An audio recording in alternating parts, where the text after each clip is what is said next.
no one to tell your troubles to.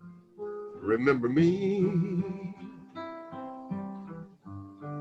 I'm the one who loves you. And when your old friends put you down, good friends can't be found. Remember me, and I'm the one who loves you.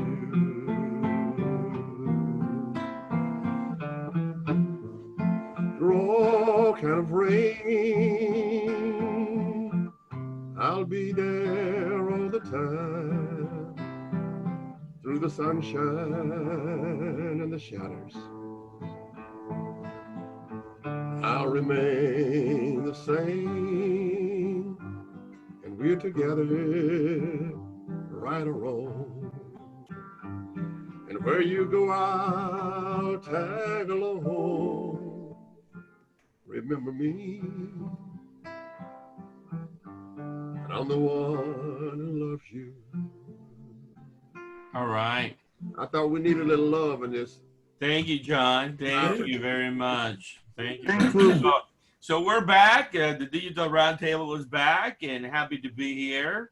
Andres Carvalho at CMG, and we got Llewelyn King, our own King, and we got Dr. John Butler at University of Texas, even though he is a Tiger as well.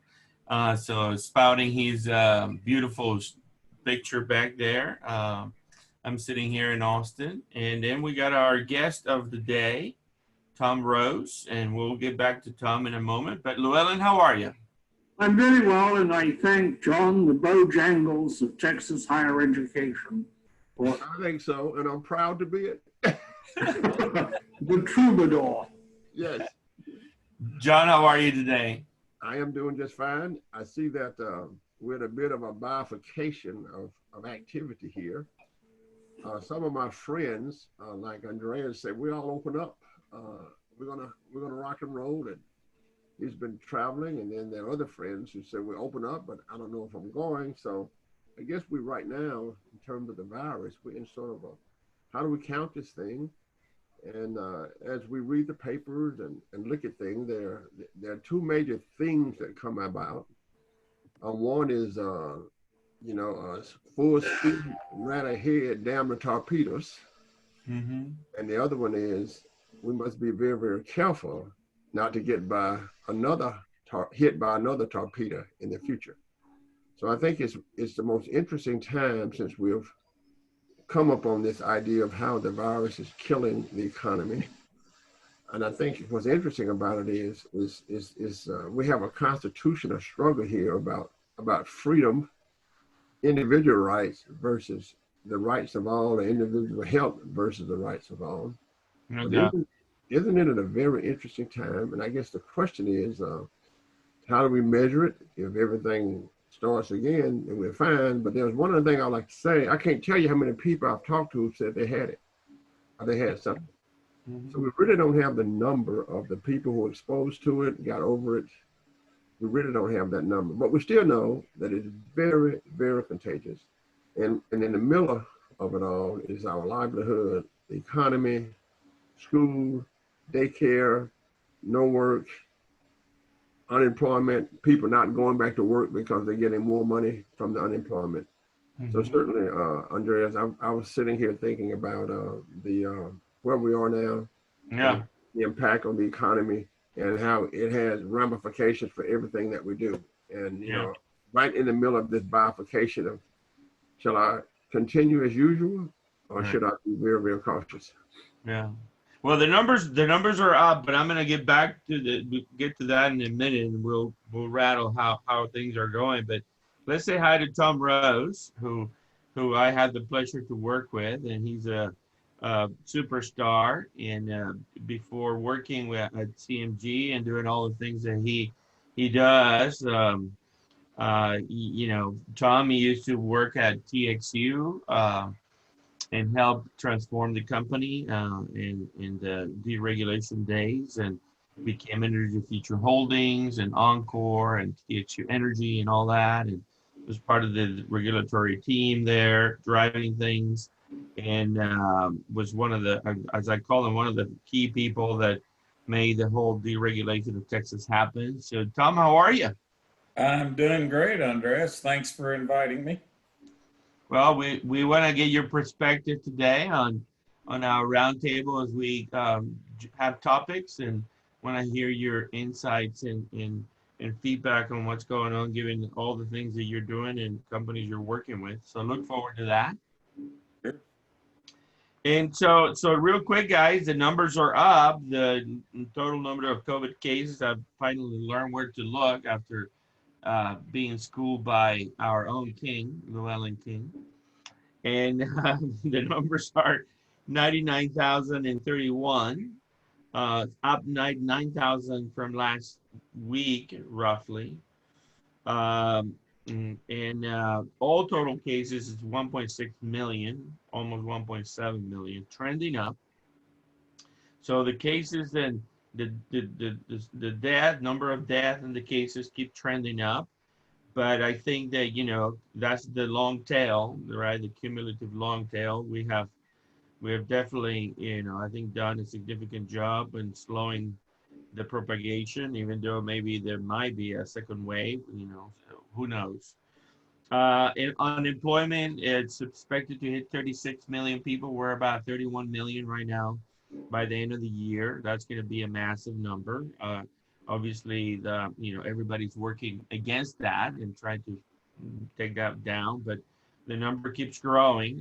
The last thing I heard this morning was that Scott White and Scott Glove and White, whatever their name is, I forget. It's laying off a significant number of folks nationwide because, you know, they're not making money and they just, you know, are not allowed to do operations and this and that. So they're getting rid of their people. So it's like, whoa, that's bad news. The stock market is steady. It's up about 700 points today from last week. So that's good news. Interest rates continue to be around zero. And home sales in May were much more than in April. Even though year over year, the sales of homes are down for the month of May, 53% compared to last year. But they're climbing up. And I can tell you that I was on the beach this weekend and there was a lot of folks buying homes, a lot of folks looking at homes. Clearly, it's a good environment with interest rates being so low. So the other ticker that tells us the story is a gallon of gas is $1.37 in the Austin area. That's up 5 cents from last week. And the openings of Texas continue, and all the coast states, except for, you know, California and New York, I think are, you know, fairly open now. Most of the Midwest is completely open, and except for the airlines and some other things, I think most of it is almost back on track. Most restaurants are operating at 50% occupancy and things like that, and all the regular, you know, nail salons and barber shops and all that is open now, including things like bowling alleys. And so it seems like things are going back. Again, watch out for the rebound. What do you all think about this? I mean, tell me your perspective. What's going on, Llewelyn? What is going on in your neck of the woods? Well, I think it was well characterized by John. We have a very difficult situation. There is a need for the nation to get back to work because it was in perilous economic shape. But people are taking it in the wrong way. If you think that it is, as the president has intimated, and certainly did in the briefing yesterday, I think it was, that somehow there's something lacking in manhood or political attitude in wearing a mask. That is very foolish. We can go back to work. We can restore the economy bit by bit. It's going to take a very long time. But if we produce a new surge of infections through foolishness, through not wearing masks and taking other protective measures, we will be in worse shape we will have a new surge which will be very, very devastating. This is not a matter for debate, it's a matter of science. Some of the folly we have seen, like people crowding in the Ozarks, it's going to have a price. We know the price, and it's geometric. You infect one person, that person infects X number more, and then X number affects Y number. So it's a very precarious situation. What we do desperately need is some convincing national leadership to go cautiously into this new world. Okay. Tom, what's your thought on that? I think so. I think that's the uncertainty that we have. I think the science is certainly true, because this is a very, very infectious disease. I mean, it is nothing to play with. I had a good talk with an internal medicine golfing friend of mine the other day. We had a three-way on the telephone, and we talked about some very, very practical stuff. His daughter's taking piano and missing golf. The hospitals are in trouble because people refuse to come to the hospital for fear of the virus. So I think that if we depend on the science, we will do one thing. Now, the most important thing that Llewelyn just said was that it's not so much that we're going to open it, but how do we open it? Do we wear our masks? Do we continue to use hand sanitizer? Do we continue to understand that there is something out there?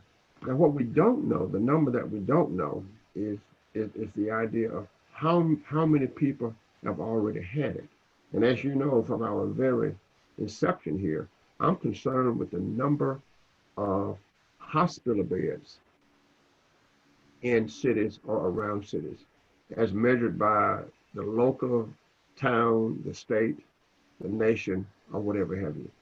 Mm-hmm. So my fundamental thought is that people will be people. We are very, very social in nature. So my sociology background tells me that the networking of people, the people that they network, will certainly, really make the virus itself spread, much like any disease spreads in the body. So we know, for example, that a physical network and a biological network and a social network, when they are laid out, they all look the same when they are printed out. So again, can you imagine a social network of connectivity at a beach, or at a football game, or at a social gathering, or at a country club?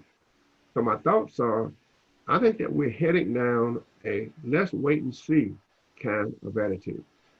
I tried to catalog the responses that I heard on television, and they kind of went like this. Well, it doesn't matter if I get it, I get it. That was the first response. The second response, well, it's just for older people anyway, so I'm not worrying about it.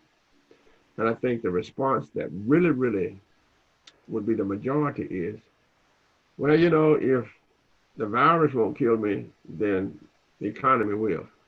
So I'm going to take the risk and go forward. And so again, we're in a untangible situation. I was looking the other day at a football game between Georgia Tech and Georgia in the 1918 crisis. Is that when it was? And they all had masks on. They were watching football at a mask, and this was 1918. So I just think, Andres, we're a situation. And what we got to do is watch where people are not following. So as Llewelyn said, it's not so much that we're active, but can we follow the science? Can we cover up? Can we wash up? Can we do these things? Mm-hmm. Mm-hmm. I think we also need to have some cognizance of the tremendous amount of this disease, which is in the lower orders of society. People who are less prepared, people who are in poorer health, people who have no incomes, people who are marginal or live marginal, not marginal people, but people who live marginal lives. Non-whites are disproportionately affected both by employment and by the disease. That is a grave problem for the nation. And the other one is, if we're cavalier about infections, we put horrendous pressure on the first responders and the hospitals which are now exhausted. They've been dealing with this for 6-8 weeks, and they are exhausted, nurses and doctors and orderlies. And that's not a reasonable and fair thing to go out and rather cavalierly get infected in the sure knowledge that the hospital will be there to take care of this. Following that, there is the issue of who's going to pay for all the hospitalizations. All sorts of people will be bankrupted when they get the bill from the hospital. You can imagine what the bill would be for 2 weeks on a ventilator. Hundreds of thousands of dollars, I suspect. Tom, what's your take on it? What's going on? Well, I'll give you kind of a personal viewpoint. I'm getting out, but I'm being fairly cautious about it. Wearing a mask, not getting too close to folks. But I had this opportunity last week to be in both a rural area and an urban area in Plano, Texas, and in Sulphur Springs, Texas, at hospitals. And what I saw was kind of curious to me because I was watching what went on. And in the hospitals, the restrictions were fairly similar. And they required people to wear masks while they were in the hospital, and only one visitor at a time, so on and so forth. But when I went out into the community in Dallas, people were being pretty cautious and had masks on. When I went into the community in Sulphur Springs, it's only had 10 cases and no deaths in Hopkins County.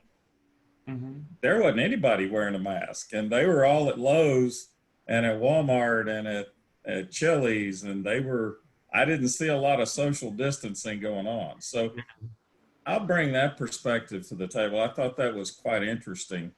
Yeah, the difference between rural and urban. Absolutely.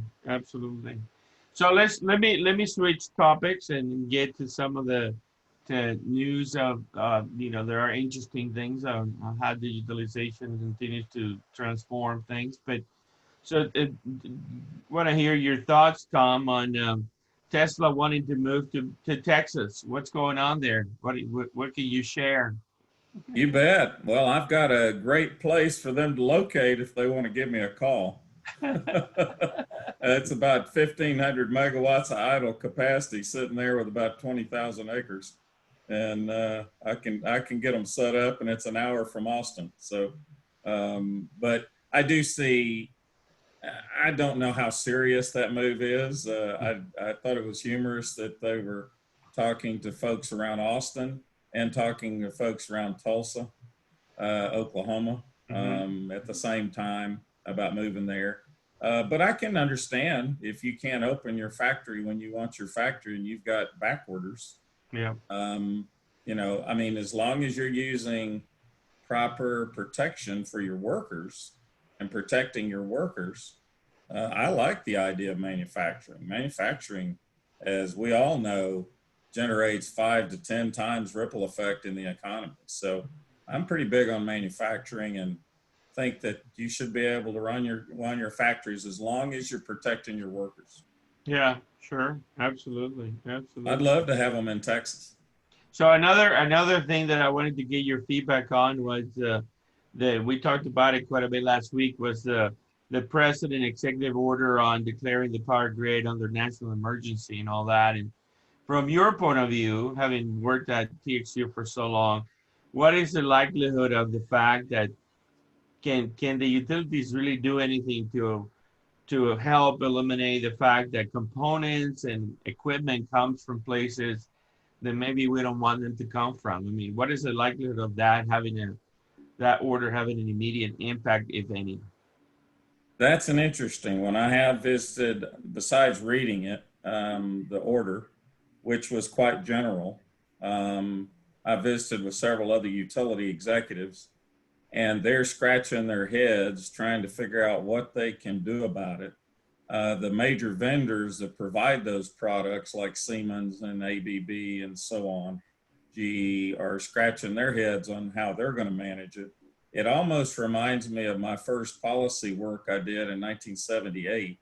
I'm dating myself, with the Fuel Use Act of 1978 that outlawed the use of natural gas as a boiler fuel to make electricity by 1983 in 5 years.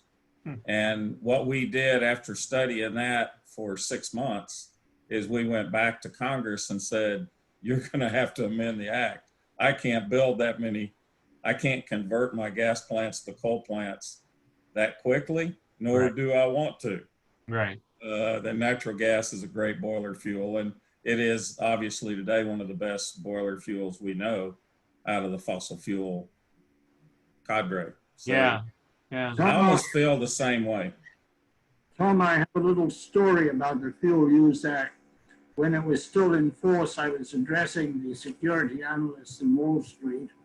And I said, because I knew about the building gas bubble, that once again, we'd use natural gas to generate electricity. And when I was leaving, two fellows were walking near me. They didn't see me there. And I said, well, he's very droll, but he hasn't got a clue. Fancy, we're never going to use natural gas again to make electricity, ever. Which tells you something about the wisdom of Wall Street, also how difficult it is to predict the future. In 1977, when I was the publisher of the Energy Daily, which I founded in 1974, I sent my editor over to listen to Jack O'Leary, who was then the deputy editor, the deputy secretary of energy, and he asked a question about natural gas, and Jack turned on the reporter, whose name was Richard Myers, and said, Richard, don't ask about natural gas. It's finished. It's a depleted resource. Stop that. Projections are a tricky matter. Yeah.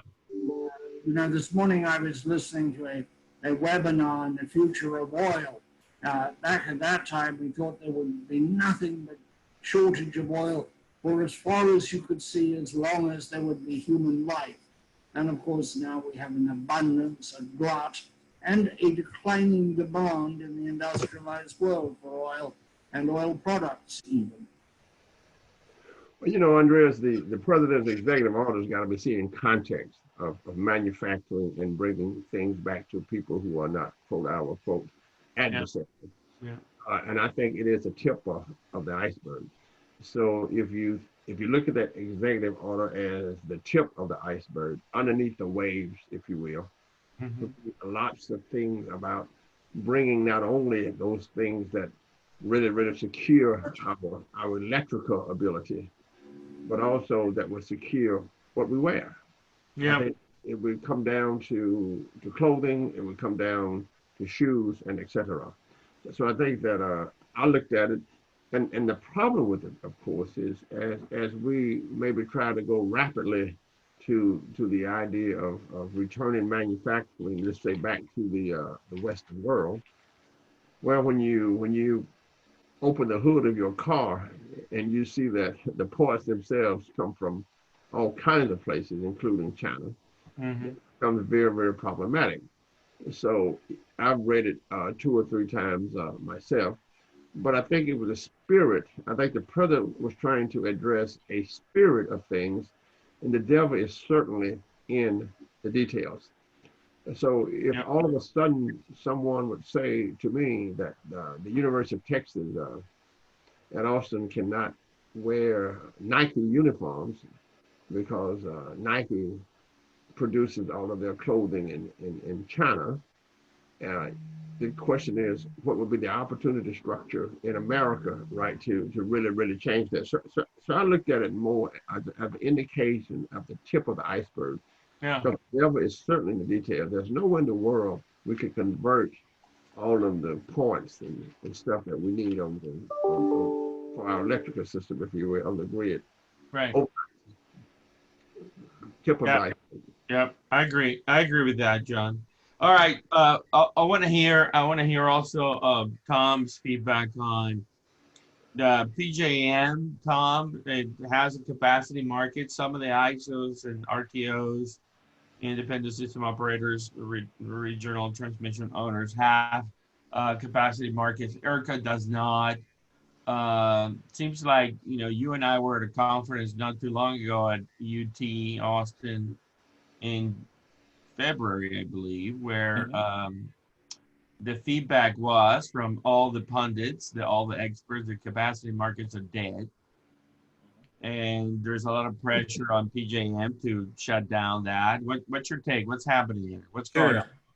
Well, what's going on universally is this transition from typical spinning steam generation, whether it's nuclear, gas, coal, whatever, to inverter-based technologies like wind, solar, storage, batteries, digital systems. And so this transition that we're going through right now, and we're 10, 20% into, we're probably about 40% into it here in Texas, but nationwide, we're at the 10 to 20% in that transition. And it's going to take a while to make that transition work with the current technologies that we have. Mm-hmm. And so what's happening is we've got FERC under the current administration trying to create a floor for capacity payments out of PJM when there are people that are willing to bid below that floor. And so FERC has ordered PJM not to pay below that floor. Well, Maryland is not real happy with that answer, especially Baltimore. And they are in let's say, rebellious mood right now. And they're saying they're going to pull out of PJM as a result of that order. Oh, wow. Without getting into the details, that's in essence what's happening. And I can't really blame them because as more renewables come on, whether solar or whatever storage, you're going to see basically a shift to lower marginal costs. Mm-hmm. And those lower marginal costs are not going to benefit those old steam cycle plants because they have fuel they have to pay for. They've got loans they have to take out to pay for those plants. So that's where the idea of capacity market started back 25 years ago with Bill Hogan and Harvard Electricity Policy Group that I was on. And it's when we opened in Texas, we just decided to sort of jump off the cliff and not do that just because we're, a little bit contrarian. And Bill was none too happy with me and the other architects here in Texas when we did that. But and I've had second thoughts about it many times, honestly, especially 3 years ago when we shut down 6,000 megawatts of coal generation and our reserve margin was down below 7.5. I was starting to question myself, but I stuck in there, hung in there. Now we're back up to about 12, 13% and it's climbing. And we've got about 7,000 megawatts of solar, which is 10% of the total capacity, okay, coming on in the next 2.5, 3 years. Isn't this underlying an attempt to preserve stranded assets in nuclear plants and some coal plants? Isn't the FERC position a reflection of federal policy at this point? Yes, absolutely, Llewelyn. And it's the same issue we dealt with 25 years ago with the Energy Policy Act of 92, when we started this journey to unbundle electric markets and create competitive generation. And at that time, each state dealt with that stranded cost issue. We certainly dealt with it here in Texas, but we dealt with it in a one-time fits all. Once you spin it off and it's open and you've gotten your stranded costs, you're done. You don't get any more. And so that's the struggle. And some of these markets have only partially opened to competition, generation competition, and the state is going back on, like in California, they've gone back to taking regulated solutions, like putting in 1,500 megawatts of battery storage systems by the incumbent regulated monopoly utility, not by the competitive market. And so those battery storage is going to directly impact this issue. And when you couple that with the renewable energy subsidies, for lack of a better term, they've driven the marginal cost of the basically government intervention has caused the market, the competitive markets, not to be truly competitive. And they've distorted the market economics, which are causing premature. Tom, is it really possible to have a competitive market in electricity because of the youth? It's very, Llewelyn, that's a great question. That was the first one I asked in '92 when we started talking about retail wheeling. And the answer is, I'd say no, not in the wires side of the business, but I think you can have a very robust retail and wholesale competitive market like we have in Texas and Australia, frankly, that has very little government intervention on pricing. Now, it's not deregulation, it's competition. It's basically taking price controls off of the commodity and letting people trade the commodity any way they want to. And right now, if I'm an industrial user and I'm in the panhandle of Texas, I can sign contracts for less than $20 a megawatt hour for power all day long. But Okay, Tom, well, why do I need a coal plant that's $30 to $35? yeah, but Tom, let me ask this question. At the end of the day, when we talk about creative destruction and companies disappearing, so I can discuss in my classes the idea that companies really do not keep up with the technology, will simply disappear. And Sharp would have called that creative destruction. And as I would ask Llewelyn's question another way. There's nowhere in the world that a public-private partnership that's so essential to the country of how we get around and how our factories run can ever be a competitive nature like a Facebook that might disappear in 2 years, or the Facebook replace Yahoo.com or whatever the case it was. So I just think that the public-private partnership is very, very delicate, if you will. And we really have to walk the plank, if you will, when it comes to the idea of competition.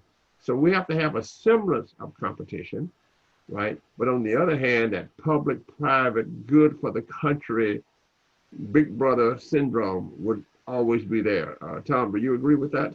There will, as long as every registered voter it also uses electricity, Yeah. there's going to be government oversight. Okay, that's going to happen. Now, take a look at the telecom industry. There was one thinking 30 years ago that was going to be regulated because it required fiber optics or wires. Okay, with the advent of wireless, it changed the entire, we were able to completely deregulate that market and open it up to competition. So the problem in electricity is physics.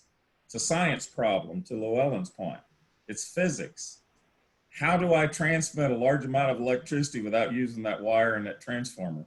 And the fact of the matter is I don't know how to yet. I don't have that technology yet. And so that's got to be regulated. I don't want 3 sets of wires running down every road. Well, I think I want one set of wires. I think Tesla had it figured out back at the turn of the century, but I think you're right. Over time, I mean, I can envision microgrids lessening the need over time for networks like distribution and transmission systems. I don't see them ever eliminating the need for those because you need that as backup for reliability. But quite frankly, we're between storage systems and renewable energy and natural gas generation. I could see a distributed future that in urban areas would look pretty, it wouldn't use a lot of new wires. It could eliminate, it could reduce the amount of new wires we had to build. All right, let me pause you all there. I'm gonna do my sharing of my screen and do my little plug that I do just to make sure that we acknowledge our sponsors and so on. So the Digital 360 Summit is still scheduled for August 18th through the 20th. Still scheduled as a face-to-face event. We're monitoring things, and you know, we haven't really made a decision to change that. We could go virtual, but we haven't decided that yet. I'm still optimistic that things will open up by then. We'll see. Here's some of the logos of the speakers that have committed to participate. It's quite a treat to be looking at this many folks that want to be part of it. They're confirmed to speak. So hang in there. Write down your dates, August 18th, 20th in San Marcos. We have a new website for the event. It's the digital360summit.net. I encourage you to go visit it. And I want to say thank you real quick to our sponsors for the Digital Roundtable, the Smart Water Summit, Smart Utility Summits, folks. Those are the dates of their event. And that's my plug for the moment. Let me come back to the conversation. So Tom, again, want to get your feedback on something, because there's so much going on that is, I think, transformational with COVID and what the utilities are trying to do. They clearly, a lot of them play a long-term game, but I think there's some short-term things going on. So what is the significance of Consolidated Edison in New York? Probably the largest, most important monopoly, because they power the, Wall Street and Manhattan and all that. What is the importance of that company investing $1.5 billion in energy efficiency? What does that mean? It's energy efficiency and storage. Yep. Yes. I think it's very significant. You might even call it going back to the original roots of 140 years ago, when Thomas Edison basically generated locally and used locally. In this instance, this is the vision of Consolidated Edison and the state of New York on a unique part of geography called Manhattan, where they really don't want even natural gas generation there. They would like to get rid of any type of generation, but the grid needs something to inject electrons during certain periods of peak time use. So I think the storage, along with efficiency, is a doable objective. And I think storage is, as you know, Andres, is one of the most interesting new developments over the last 5 years in the industry. And I think it's interesting from my perspective as trying to clear the hurdles of institutional barriers and regulatory barriers and just barriers to change, because a battery system or any type of storage system is not like anything else in the network. Mm-hmm. I mean, it's a load management device, it's a generation device, and you can switch it back and forth almost instantaneously to be all of those. So the rules have not caught up with the technology. Yeah. And I've been spending a lot of time, as you know, the last couple of years trying to change the rules so that they will properly price the value of those storage systems. And if they are willing to price that value, they're fairly expensive over short periods of time. But at the same time, the cost is coming down and they are relatively clean and pollution free. You do have some technology risk around fire that you've got to protect against. That can be manageable within the city. But I think it's a big development in the city. And you're seeing the same thing in San Francisco, LA, and San Diego right now. Because California has mandated about 1,400 megawatts of storage by the local monopoly utility. Right. What about drawdown time? What is the drawdown time? If you get a very long, say, wind drought or very bad weather for a period of time, your battery, if it has a drawdown of 24 hours even, won't be much use to 36 hours out. Yes, a typical lithium-ion battery, Llewelyn, you're absolutely correct. And if you're expecting to need longer periods of drawdown time, say past an hour or two, then you would go to using a flow chemical battery, where the electrolytes are stored in two separate vats, if for lack of a better term, tanks, and you charge them up and then you discharge them. You can discharge those, and it's just how big do you want the tank. The actual battery is relatively small that you're running the flow of chemicals through. So there are many types of batteries. One of the most interesting I'm working on storage system now is flywheel storage, for the exact opposite reason, is that it will, I just got a technical paper today that says they can, this an Israeli company that says they can discharge under 1/4 of a cycle, a megawatt hour into the grid within 1/4 of a cycle. A lithium ion battery is looking at several milliseconds, a lot slower. Low batteries are even slower.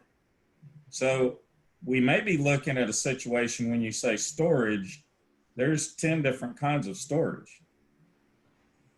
Now, the interest in lithium ion is because of the large amount of manufacturing for cars, because it's the most effective, high dense type storage system. But I don't look at just lithium ion for these solutions.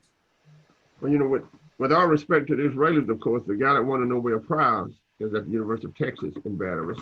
But here's an interesting question about the relationship between batteries and efficiency.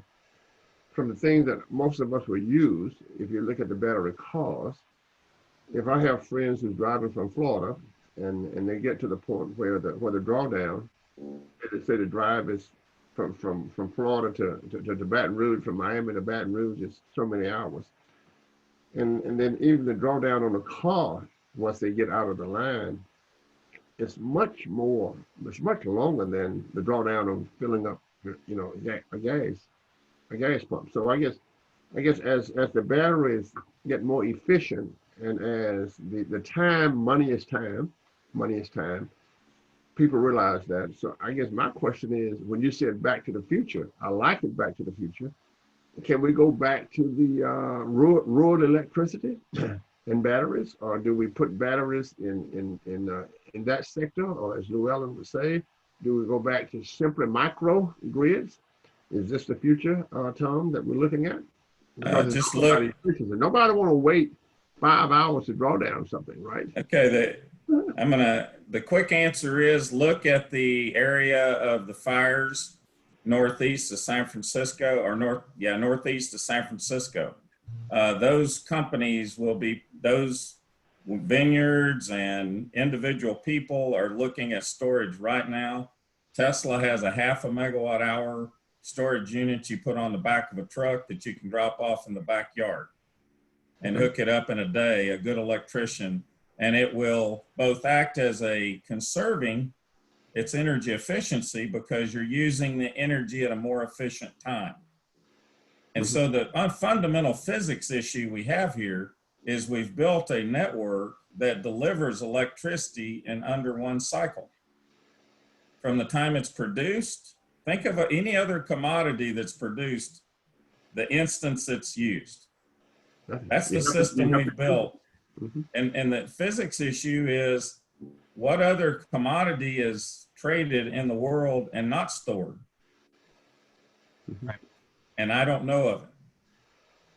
And so that's where storage is the most interesting new technology to me with regard to energy efficiency and how if we had enough storage, we would never need to build another centralized power plant. That's right. Simply. Yeah. So a couple other things that it's interesting to get your perspective, Tom, and I'm sure these guys will have follow-up questions as well. I think it's interesting that during COVID-19, which we're in about 120 days into it or something like that, EV sales have doubled and solar panel sales installations are up dramatically. Why would that be? From my perspective, it's because the East Coast and the West Coast is mandating it. I mean, they basically, and the folks that live out there love it, and they're putting in charging stations. And there's a lot of government support both on the West Coast and the East Coast to do that. And when you have government support for those activities, all of a sudden your state regulators that are regulating that electricity market are looking at that going like, well, if the governor wants me to do that, I guess we'll go ahead and do that. Now, it may raise prices substantially in those areas. Just go to San Francisco, where their price schedule is first 500 kilowatt hours is 25 cents a kilowatt hour. Their second batch is 35 cents, and anything over 1,000 is 45 cents. now in downtown San Francisco. So that you can order government mandates and cause those things to happen. But you also have the public sentiment and the media sentiment that it needs to happen. We need cleaner air. We need less automobile internal combustion engines on the road. And so when I look at my whole public policy triangle, it always starts with the citizens and the customers. Mm-hmm. Those are the folks that drive the train. And if they're driving that train on both coasts and say they're willing to pay more for putting in those charging stations and having electric vehicles, I've driven electric. I love electric vehicles. They're awesome. Yeah, but I think there are going to be some cost concerns in the middle states over what the electricity cost is going to be. I mean, what the charging cost, wires cost is going to be. Especially in cities is good, but especially in the cities. I don't want to take the Lukenbach. Yeah.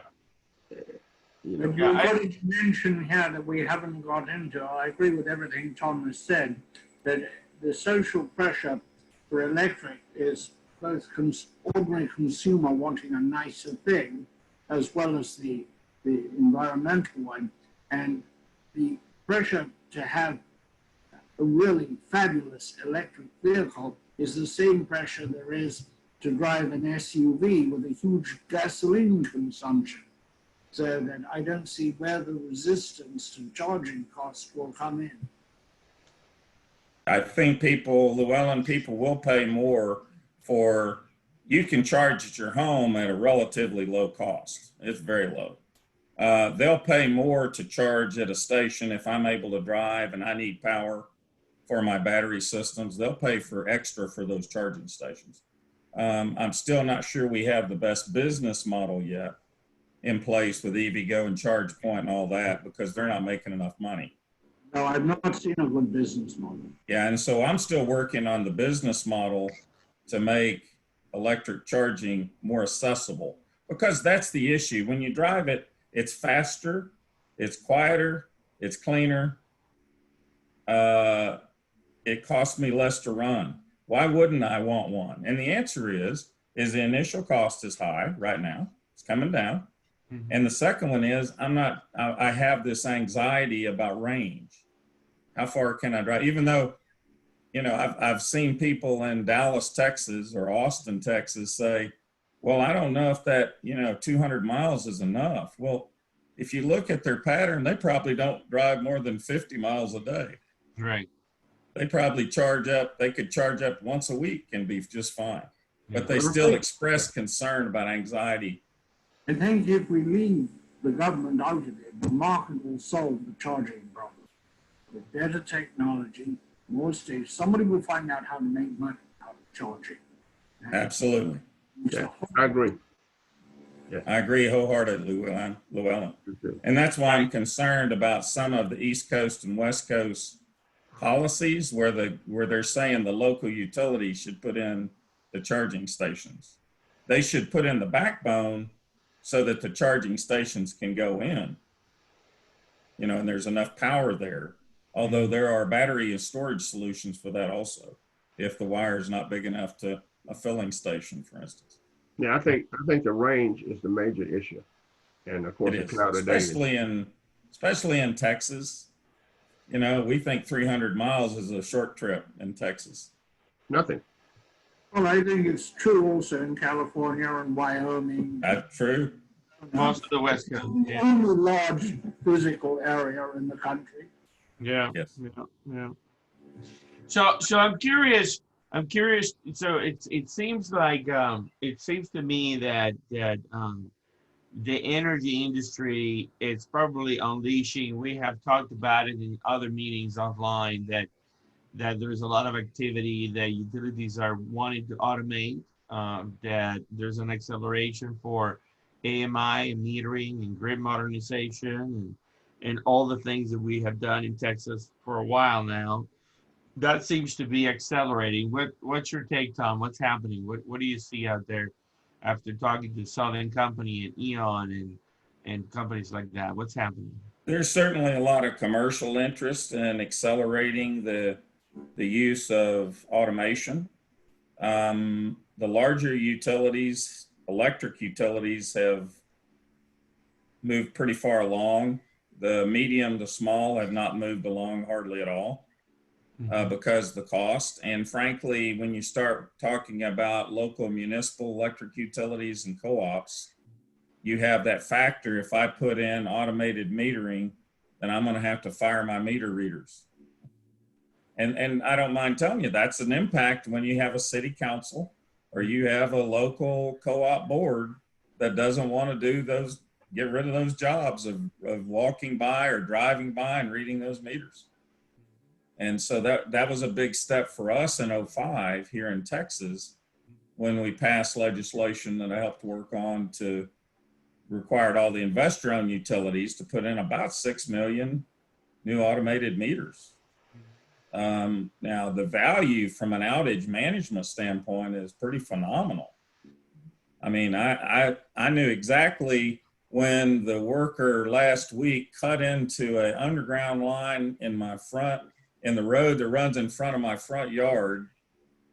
I heard the bang, the boom, when he dug into the feeder and went out there to see if everybody was okay.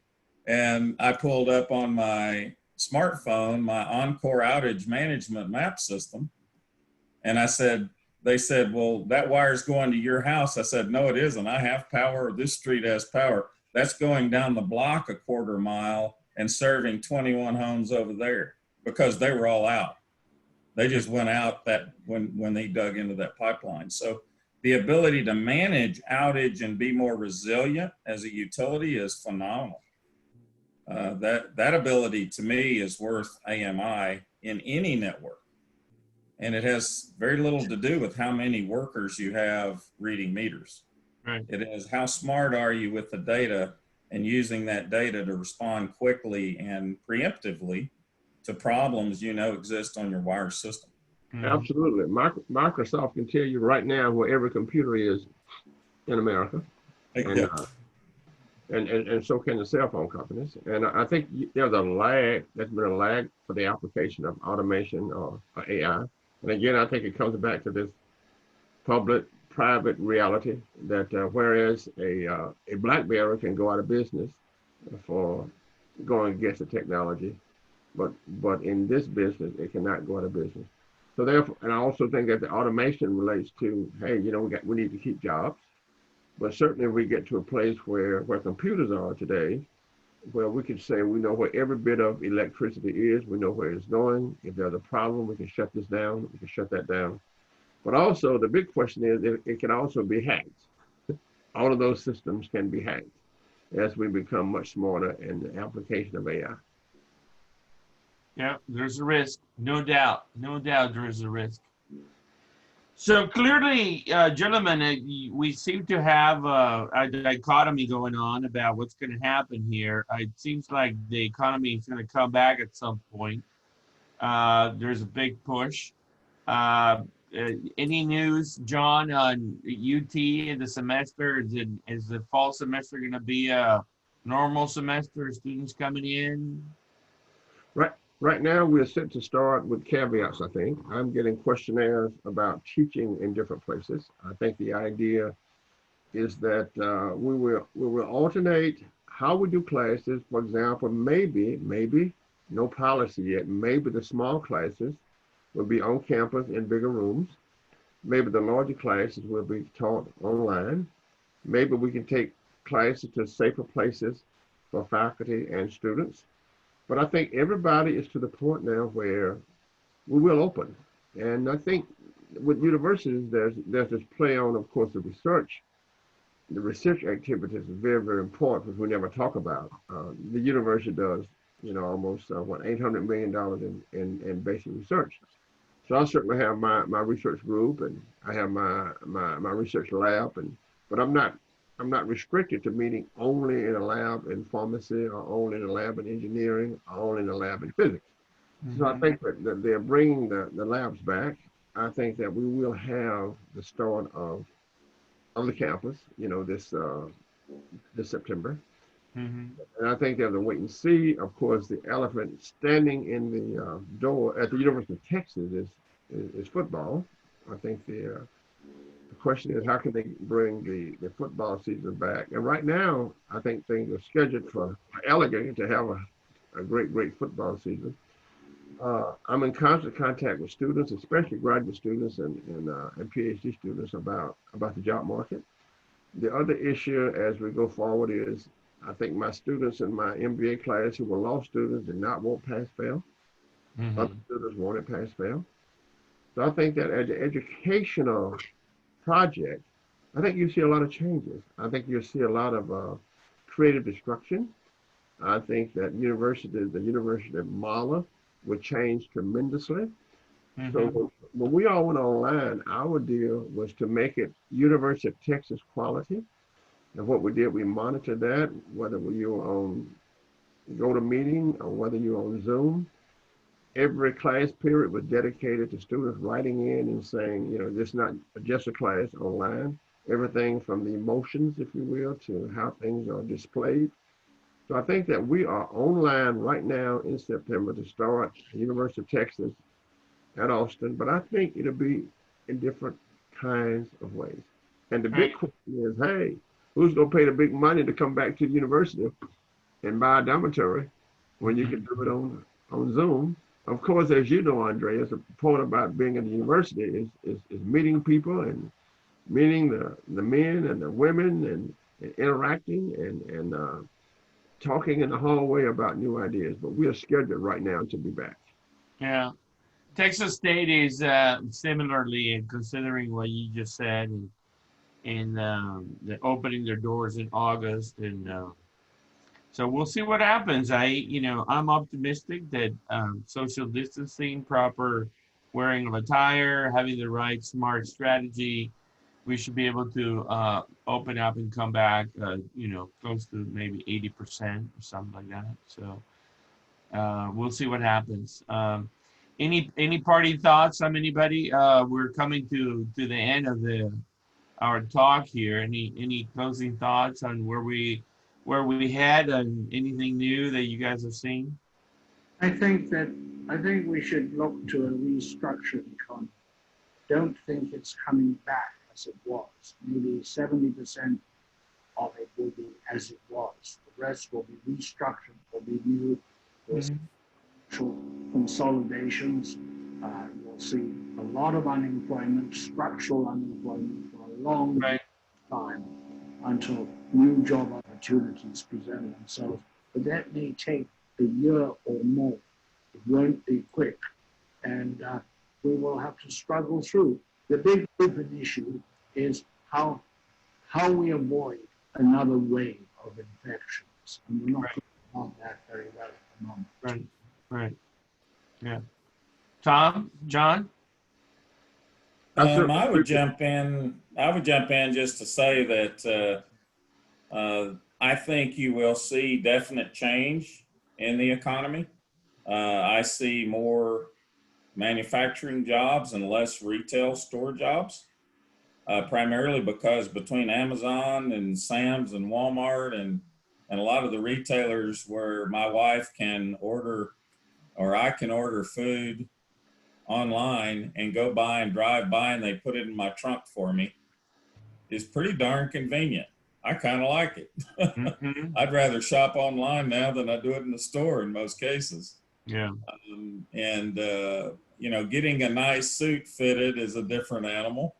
There'll be some unique stores that stay open doing that. But I do see larger commercial industrial jobs have to pick up. We've got to, and that's part of the mandate that I think, where we make more products that we rely on for our own security here in America.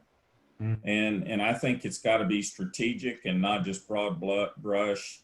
And I think we've got to look at strategically at what are those products that we have to have here and how many of them do we need to store up. And certainly not having enough PPE for healthcare workers is a huge problem. Mm-hmm. And so I see potentially more manufacturing and maybe less of the retail store employment. Mm-hmm. Ron? I think the opportunities will be tremendous for entrepreneurs to solve problems. I'm seeing it all right now, everything from new business models to solve problems about mobility. And Tom mentioned the whole idea of delivery. By the way, when I was a kid, they delivered everything to the house. But I think that the opportunity for entrepreneurs to look at the technology, I have seen an uptick in entrepreneurship in my network of entrepreneurs that's absolutely tremendous. And it goes nationwide, it goes to the international market. And the big question for entrepreneurship is always, how can we solve the problems that will make the people's life better?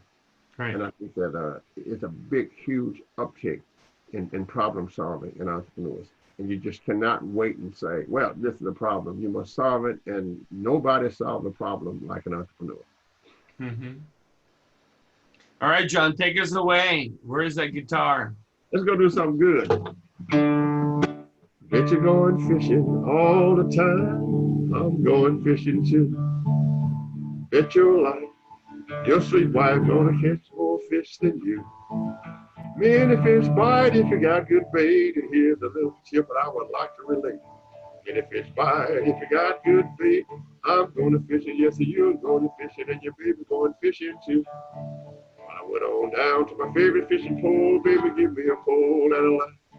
Caught a 9-pound catfish, and you know I got him home before supper time. Many fish bite if you got good bait. Here's a little tip I would like to relate. Many fish bite if you got good bait. I'm going fishing, baby, you're going fishing, baby, you're going fishing too. Baby brother about to run me out of my mind, saying, can I go fishing with you? Took him down.